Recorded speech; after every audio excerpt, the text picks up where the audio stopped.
नमस्कार शेतकरी मित्रांनो भेंडी लागवड कोणत्या महिन्यात करायला पाहिजे जेणेकरून आपल्याला त्यामध्ये जे की मार्केट रेट चांगला मिळेल असा सर्वांचा प्रश्न असतो। तर मित्रांनो भेंडी ही आपण तिन्ही हंगामामध्ये करू शकतो, त्यामध्ये पावसाळा, हिवाळा, उन्हाळा या तिन्ही ऋतूमध्ये चालती। पण मित्रांनो कसं आहे की भेंडीचं जो मार्केट आहे तर तो कधीही वाढू शकतो, कधीही त्यामध्ये कमी होऊ शकतो, याची काही शाश्वती देता येत नाही। फक्त मित्रांनो जर आपल्याला भेंडीमध्ये चांगला जर पैसा कमवायचा असेल, उत्पादन त्यामध्ये चांगलं घ्यायचं असेल तर मित्रांनो आपल्याला त्यामध्ये मेहनत आणि त्याचबरोबर जे की आपल्याला सतत त्यामध्ये टिकून राहणे गरजेचे आहे। त्यावेळेसच आपल्याला भेंडीमधील जो पैसा आहे तर तो आपल्याला त्यामध्ये निघेल।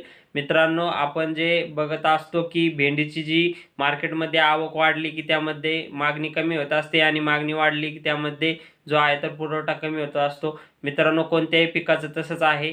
ज्यावेळेस बाजारामध्ये ज्याचे की भाव वाढले की त्यावेळेस समजायचं की